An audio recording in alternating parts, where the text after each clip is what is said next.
তো বন্ধুরা, moon night series তো তোমরা সবাই আশা করি দেখে নিয়েছো। স্টোরিটাকে জেনে নিই।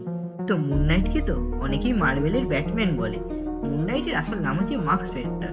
এটা তো মুন নাইট দেখেই বুঝতে পেরেছো তোমরা।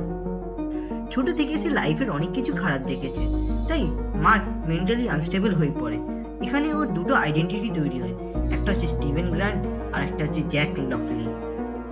কিছু বছর পরই মার্ক ওখানকার মিলিটারিতে যোগ দেয়, কিন্তু মেন্টালি ডিসঅর্ডারের জন্য তাকে ওখান থেকে সরিয়ে দেওয়া হয়। কিছুদিনের জন্য তাকে সিআইএতেও ছিল, তারপর সে ওটাকেও ছেড়ে দেয়। আর হ্যান্ড টু হ্যান্ড কম্ব্যাট খুবই ভালো ছিল, সে সেটা শিখেছিল। এরই মধ্যে এর বন্ধুত্ব হয় ফ্রেঞ্চির সাথে। তারা দুজন মিলে তো ছোট ছোট মিশন করতে লাগলো।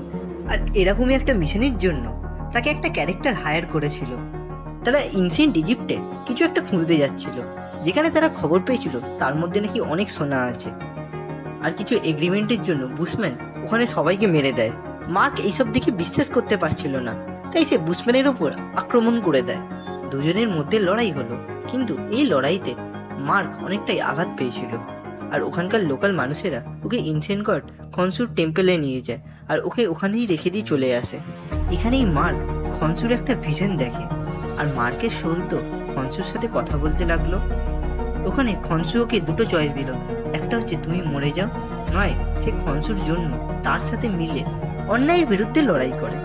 আর এখানেই জন্ম হলো মার্কের থার্ড পার্সোনালিটি, মুন নাইটের। ও খনসুর কাছ থেকে নিজের কেপটা বার করলো, তারপর সে একটার পর একটা ফাইট করতে লাগলো। মার্ক ওখানে বুঝতে পারছিল না যে খনসু নামে কোনো গড আছে কিনা।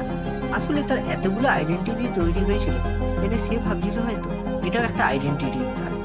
কিন্তু পরে সে জানতে পারে যে এটা কোনো ভুল নয়, তার সাথে তো খনসুর শরীর জুড়ে গেছে। আর তারপরই তো মার্ক নিজের আইডেন্টিটিতে চলে আসলো। সে বুশম্যানের লোকগুলোকে এক এক করে ধরে মারতে লাগলো, আর অন্যায়ের বিরুদ্ধে তো রুখে দাঁড়িয়েছিল। বুশম্যান ওখান থেকে পালিয়ে গেল। ওখান থেকে সে আবার নিউ ইয়র্কে চলে আসে। সে নিজের পয়সা যত জিতেছিল সেই পয়সাগুলো দিয়ে সে নিজের জন্য একটা স্যুট বানায়, আর প্রি অ্যাডভান্স গ্যাজেট আর অনেক অস্ত্র বানায় নিজের জন্য।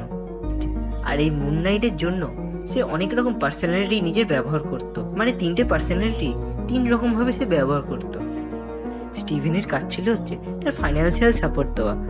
জ্যাক লকলি, যে কিনা একটা ট্যাক্সি ড্রাইভার ছিল, সে এদিক ওদিক ঘুরে দেখতো কোথায় ইনফরমেশন সব কালেক্ট করতো। আর তারপর মুন নাইট নিজের কাজটা করত।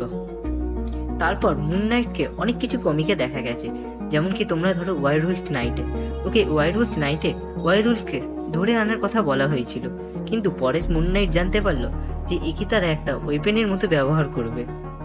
তারপর সে আর ওয়ারউলফ তো টিম আপ করে নেয়। তারপর তাকে আবার দেখা যায় দ্য ওয়েস্ট কোস্ট অ্যাভেঞ্জার্সে। এখানে ওয়ার মেশিন আর এখানে কেট বিশপ আর আমেরিকা চার্ভিসও ছিল। কমিক্সে ইনফিনিটি ওয়ারেও এর ছোট একটা পার্ট ছিল। তারপর ডার্করে সিক্রেট অ্যাভেঞ্জার্সও তাকে দেখা যায়।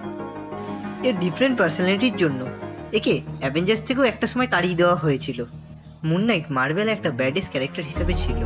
ব্যবহার আর ওর নিজের প্রতি কন্ট্রোল না থাকার জন্য, মানুষ মারার জন্য অনেক সময় ওকে অ্যাভেঞ্জার্স থেকেও তাড়িয়ে দেওয়া হয়েছিল। অনেকে একে ডিসির ব্যাটম্যানের সাথে তুলনা করে। এর সাথে ব্যাটম্যানের স্যুট আর গ্যাজেট হিসাবে কিছুটা লিঙ্কেজ তো অবশ্যই আছে, কিন্তু এদের দুজনের স্টোরি লাইন পুরো সম্পূর্ণ আলাদা। তো এটাই ছিল বন্ধুরা হচ্ছে মুন নাইটের স্টোরি। পরে আবার কোনো আমি কমিটি নিয়ে হাজির হবো। তো দেখা হচ্ছে বন্ধুরা নেক্সট পার্টে। ভালো থেকো বন্ধুরা সব, আর চ্যানেলটাকে লাইক অ্যান্ড সাবস্ক্রাইব করে দিও, নোটিফিকেশন বেলটা অবশ্যই অল করে দিও। টাটা বন্ধুরা।